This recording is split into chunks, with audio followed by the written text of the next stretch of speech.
of Enterprise Morning, reaching you from Enterprise Television. I am Henry Igwebike. We start off with our newspapers this morning, and right after that would be our main conversation also for today. Please do well to be part of what we do. Have a say in what we say. You can always find us at enterprisetvnews.com. You may equally like, comment, and follow us on all our social media platforms at Enterprise TV7. We're very so honored to have with us right here in our studios Emeka Madunagu, journalist, public affairs analyst. Good morning to you, Emeka, and welcome. Yeah, my pleasure. Hello, viewer. Thank you so very much for your time. And let's start off today with the Punch newspaper for today. And we have the big story here. NNPCL under fire as $897 million Warri Refinery revamp flops. And we have a couple of riders here. And let me see if I can just take one of the riders here. Warri Refinery shutdown drags us on since January 25. Port Harcourt Refinery struggles at under 40% production capacity. Emeka, let's take a look on at this particular spot. And Warri Refinery, Port Harcourt Refinery has been a very big thing since the coming of this administration. In fact, at some point, it made it look like it was even more optimal, more production based than the Dangote Refinery. That was what the media, narrated it to look like. But of course, it's becoming very open right now that we are going back to where we were coming from. Yeah, thank you very much. Some of us have said it. I've said it for many years. That government should simply sell the refineries. There is no going back. There is no middle ground. You see, all of this turnaround maintenance and all of these things is just funneling money into private pockets. Nothing will come out of all this government investment in it. Because the Petroleum Industry Act has provided a leeway. Privatize NNPC. Take NNPC to the capital market and let people subscribe for its shares. So, and then the refineries, sell the refineries. What? They continue wasting, look at $897 million wasted. That contract, according to some industry watchers, was increased 4 times. Beyond the actual cost of the contract, the actual value of the contract. They doubled it twice. And you cannot get anything from Warri Refinery because the main pipeline that was to take, I said this sometime last year when they started all this noise about Warri Refinery. I said the main pipeline taking crude from Escravos to Warri Refinery had been vandalized in many places. So that it will be impossible for Warri Refinery to resume. But even Port Harcourt Refinery, that there are a lot of things that will not make Port Harcourt Refinery to work. But they came out, they are vuvuzelas, their cyber, attackers came out to say we are talking nonsense. Where are they today? But Emeka, I can remember very vividly, when it was opened, the press were invited, notable... A few journalists, did they allow them to go around? Ask them. You can invite somebody to your house and restrict the person to the sitting room. And then you go out and say, yes, they visited this place. But there are still some things in other parts of the structure that are not in place.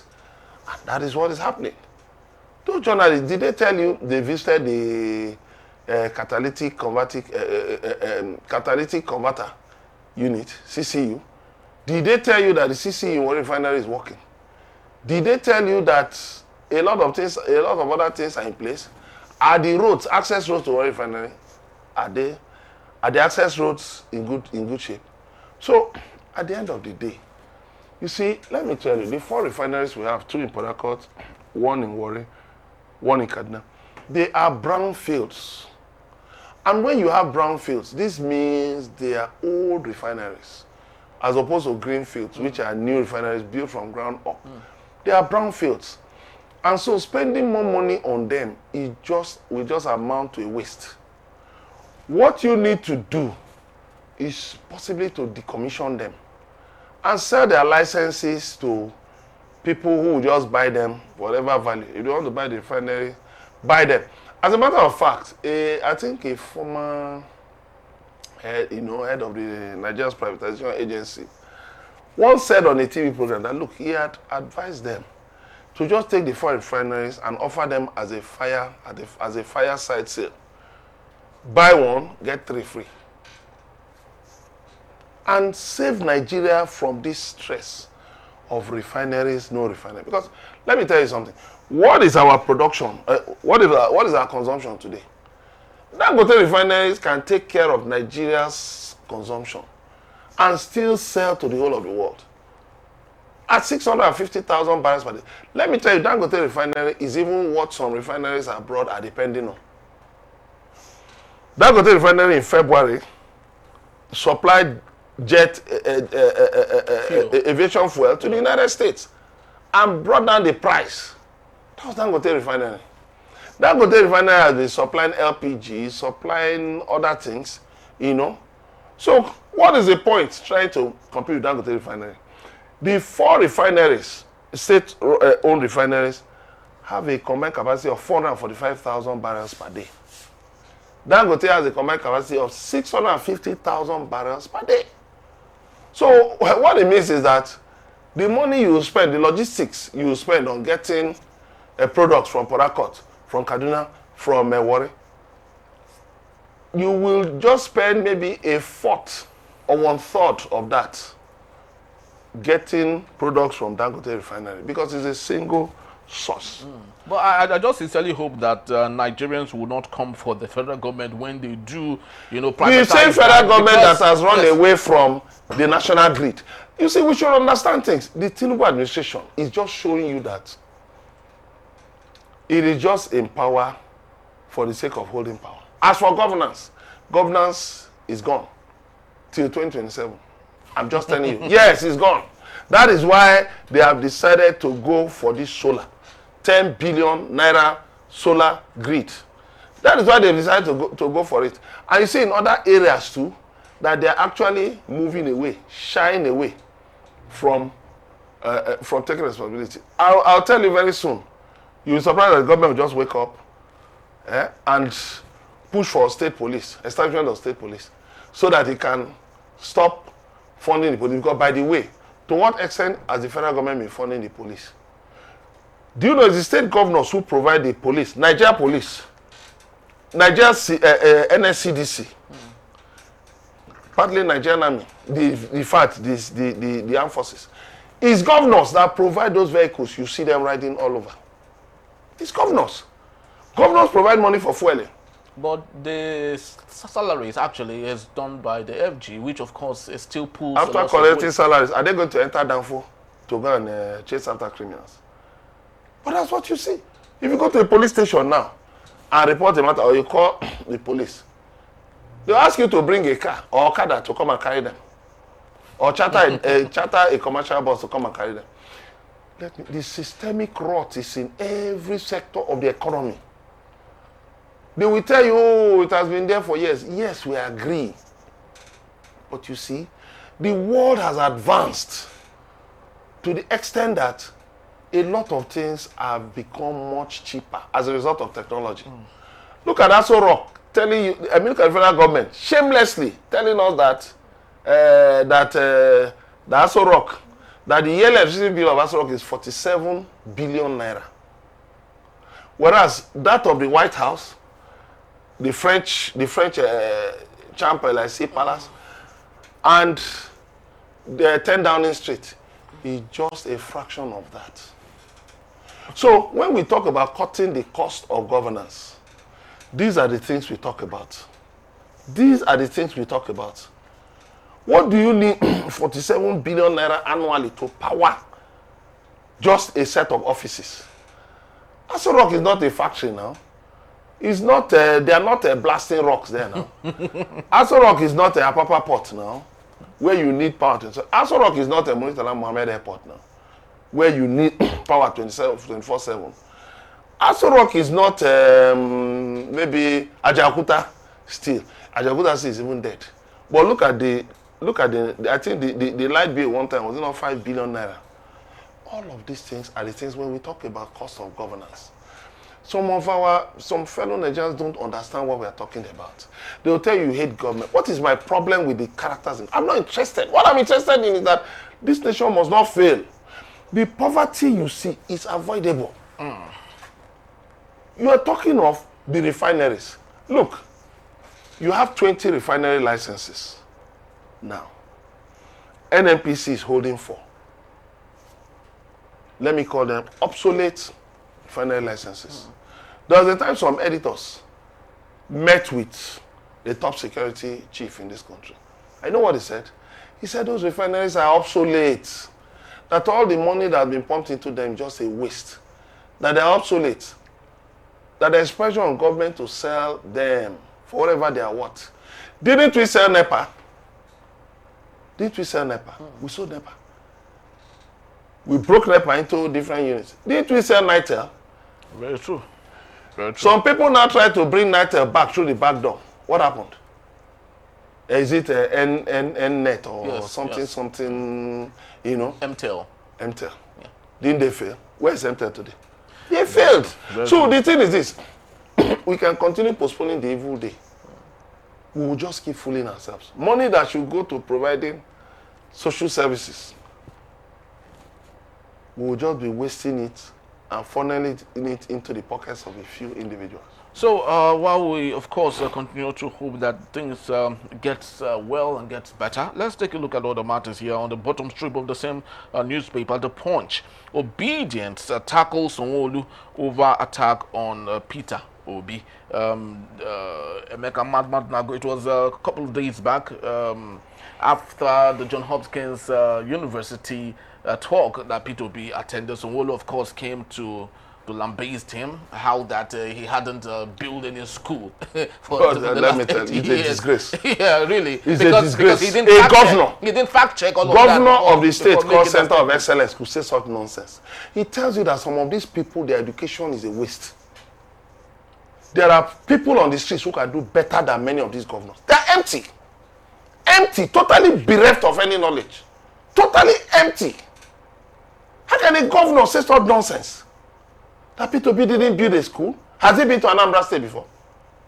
That Peter Obi didn't build a hospital? What nonsense is that? That's utter nonsense. I don't care that he's a governor. You don't spread, you don't demean your position by spreading rubbish, by spreading falsehood. And that is why he has been rightly tackled. If he was on the moon, by the way, he's too junior to Peter Obi. Peter Obi was a governor when his Oga Tinubu was a governor. So he's too junior. He may even have been still be in secondary school or something when Peter Obi was a governor. So that's why he'll be talking such nonsense. What is all that? What Peter Obi said, is it a lie? He said Nigeria now has more poor people than China, Vietnam, and I think Indonesia combined. Is it a lie? What did the World Bank say the other day? The World Bank said that by 2027, more Nigerians would have sunk into poverty. And what was Peter Obi saying? He said, take drastic measures to deal with poverty. What are we talking about? We just keep pretending. A friend of mine, his wife, has been detained in the hospital because they are looking for 300,000 to bail the woman out. After paying 1.2 million, the hospital billed them. Okay, first of all, they dropped 700,000. Then, by the time they discharged the woman, they gave them another bill of 500,000. That's 1.2 million. They brought 200,000. That's 900,000. Remaining 300,000. And for each day the woman has been in the hospital, they will pay an additional 5,000 per day. What do you call that? And that is a teaching hospital. It's not a private hospital. So when the poor cannot access social services, they cannot they cannot go to hospital, they cannot feed. What do you expect? What do you call poverty? What do you call poverty? This is a governor who is highly subsidized. Highly subsidized. What does he buy? What does he pay for? And then he's coming to talk rubbish? No, come on. I blame the Nigerian media. We are accomplices in all this rubbish happening in this country. Somebody will just come and say something. Media houses will report it without providing clarification, without providing context. And it's a disgrace on Nigerian media. It's a disgrace. It's a shame to Nigerian journalists. Because people have been wondering. Somebody will just come and say one thing. You won't even go and investigate. You won't even maybe, okay, call relevant agencies. Even right there, check your own archives. What and what has been reported. You just carry it verbatim like that.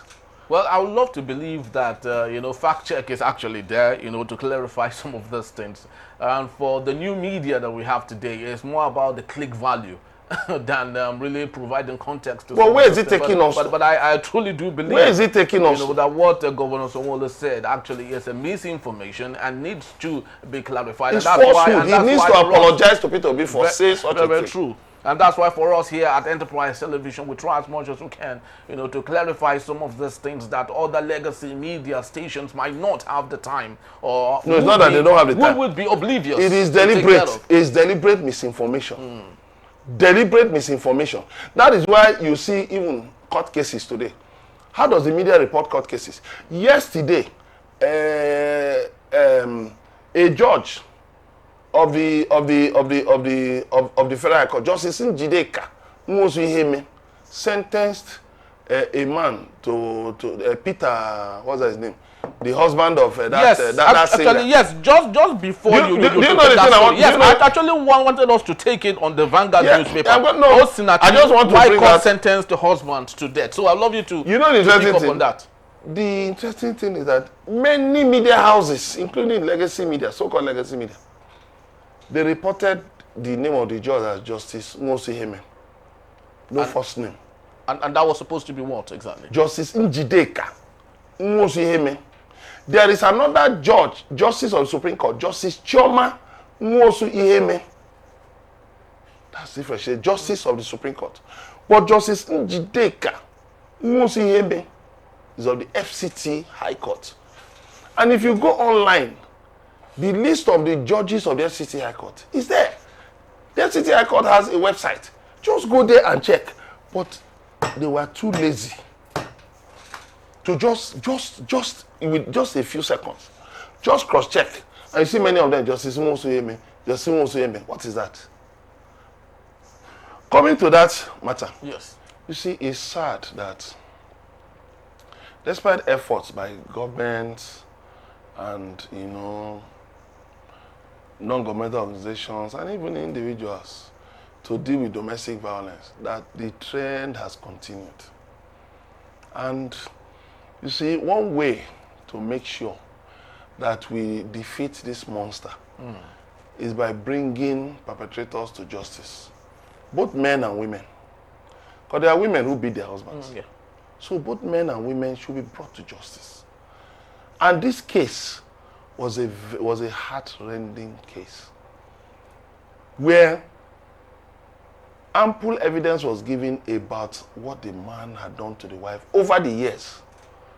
But would that have contributed to her untimely death as at the time? Because if medical research was done, would it be conclusive that an extension of what he has done over the years led to the death? Because the autopsy actually did not tell that the man was culpable to the death of the wife. No. The autopsy won't tell now. If somebody died of internal bleeding, or if somebody died of maybe an impact to the head or a part of the body, the autopsy will just talk about the medical findings. It cannot talk about what led to it. But it was clear from the evidence from people who worked with the woman, evidence from the family, even from the children, that the man subjected the wife to horrendous abuse. And he was even cautioned. I feel so sad. But how did the family of this woman, such a talented singer, how did her family actually accept such a man? That's what I wonder. And I will urge parents, make sure you are deliberately involved in the choice of spouse of your children. Don't say, that they are grown up. Please, as much as possible, make certain findings. Do your research. There's an issue now. There's one case now. The daughter of a wealthy Nigerian has been declared wanted by the police. Why? She was engaged to one guy, and they were in a relationship. Along the line, she cut off the relationship. Saying she had doubts about his sexuality. And then now the guy claimed that she set up an Instagram page to defame him, blah, blah, blah, blah, blah, and all of that. How come it was along the line that this kind of a thing was discovered, if it was true? And so you find out different cases, spousal abuse, emotional abuse, physical abuse. But at this point, throwing the bath water, the baby with the bath water, do you think is the best bet? Because of course the children need their father. The children don't need that kind of man. They don't need that kind of man.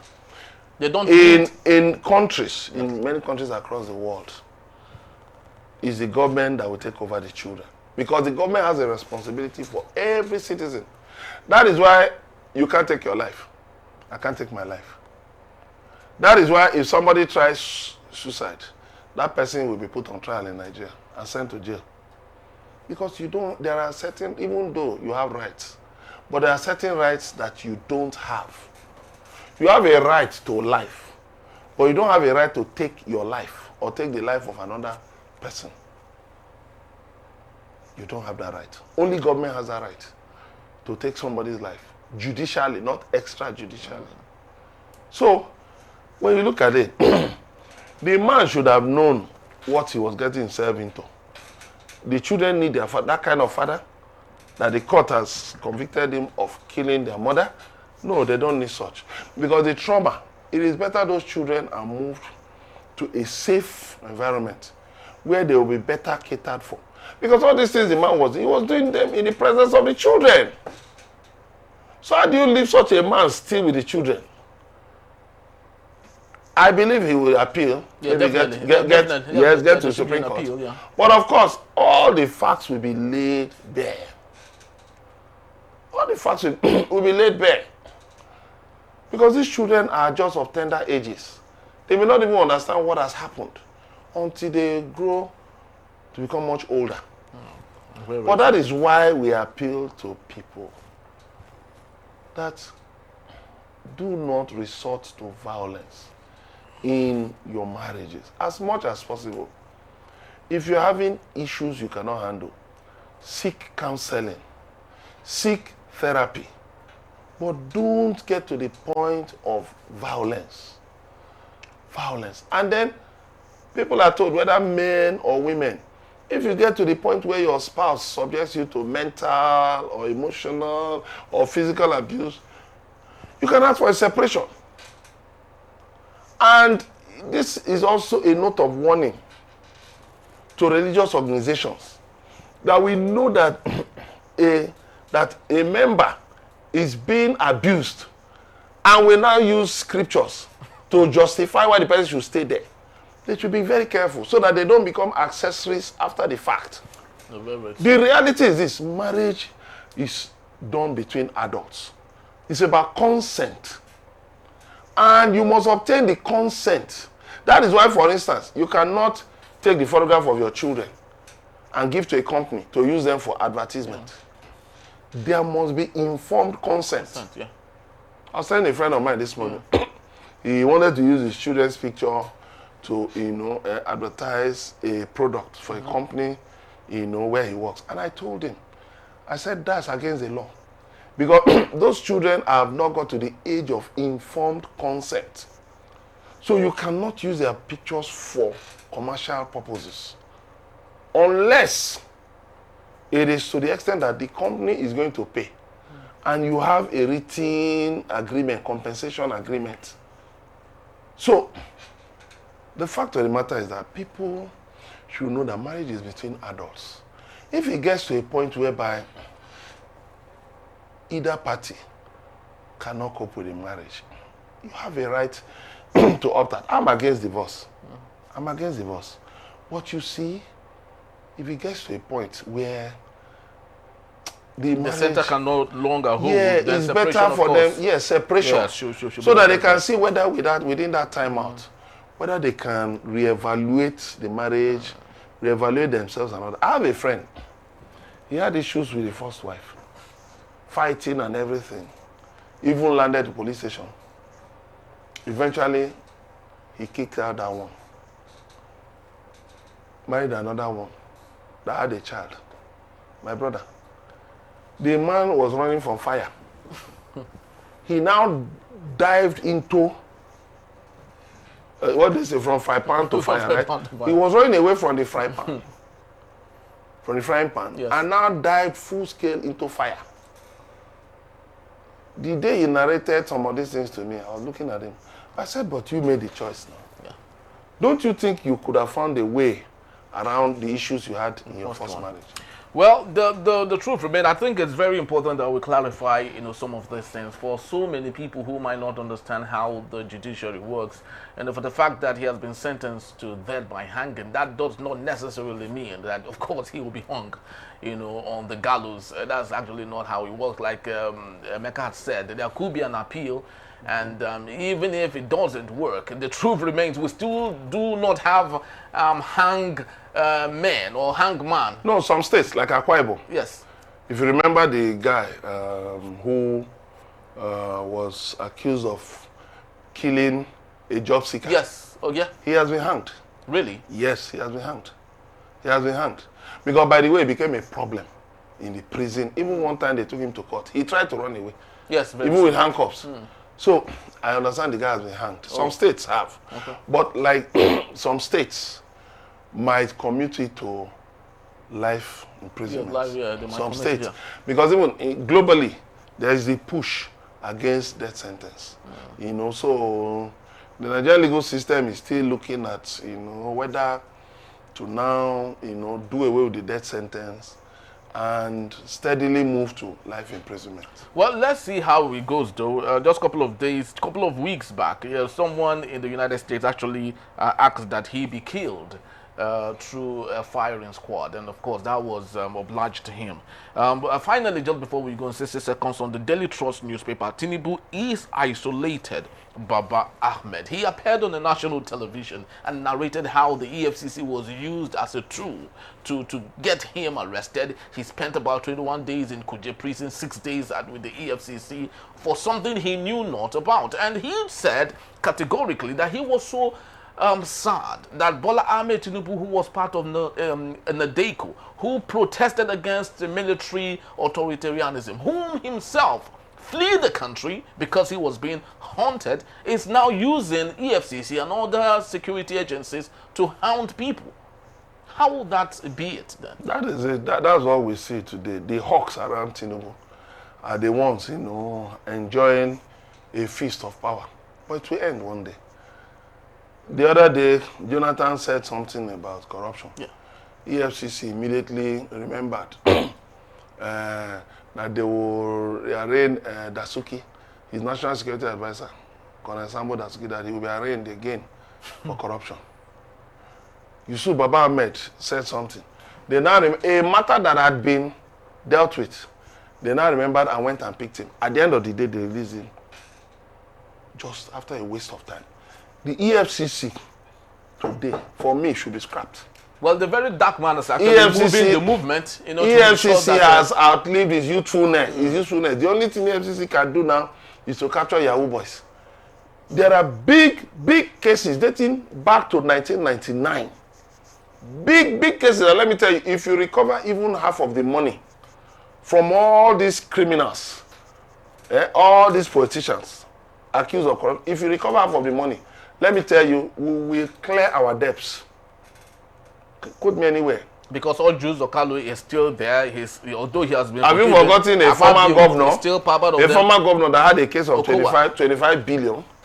Okowa 1.33. There was a former governor who was let off the hook because he agreed to step down from the race for Senate president. Oh, okay. In 2019. He agreed to step down. The charges against 25 billion were dropped.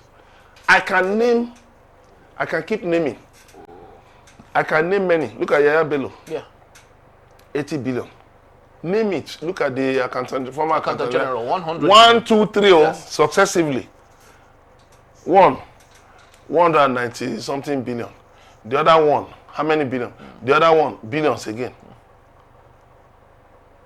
Even this one that entered is being accused again too. Really? So when you look around, it's just a feast of criminality. A feast of mess, actually. And very sad.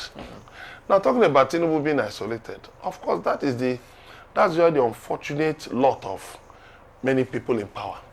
Like the other day, there was a video of, I think, one of the officials in Donald Trump's cabinet. You know, he explained something about a bill to bring back discipline to schools. And then somebody watched the video, said, a member of your government gave you something. You didn't even read. You just quickly signed it. Is this how Donald Trump operates? I expect that he would have read it, at least gone through. You know, even before, I mean, it should be on his table. Yeah. He should have gone through. But the man just made some remarks, preliminary remarks, gave it to him. He just, which is a lot of many people in government, especially at the top levels. They are usually isolated. They will not even know a lot of things that happened. Like it's now being shown in the case of Emefiele, the former CBN governor, Governor Emefiele, that the Naira resign policy was unknown to Buhari, that Buhari never approved. I didn't even know anything about it. So imagine such a fundamental policy that led to the deaths of people, that grounded the nation, that the president didn't know about it. It's sad, but you see, it is up to the president to decide, I won't be shackled. I will be my own man. Otherwise, if the kitchen is too hot, if you can't stand fire, then get out of the kitchen. Very, very true. So we'll continue to wait for when that will happen, if the president has the goods to get out of the kitchen, because the obvious fact remains that the kitchen right now in Nigeria is very, very hot, and President Tinubu will have to muster more than enough strength to be able to take care of everything that needs to be done right there. Emeka will be right here to take us on our main conversation. When we return, Tinubu hails Delta defections, unprecedented political shift. That in the Beat Still Enterprise Morning. Please don't go anywhere.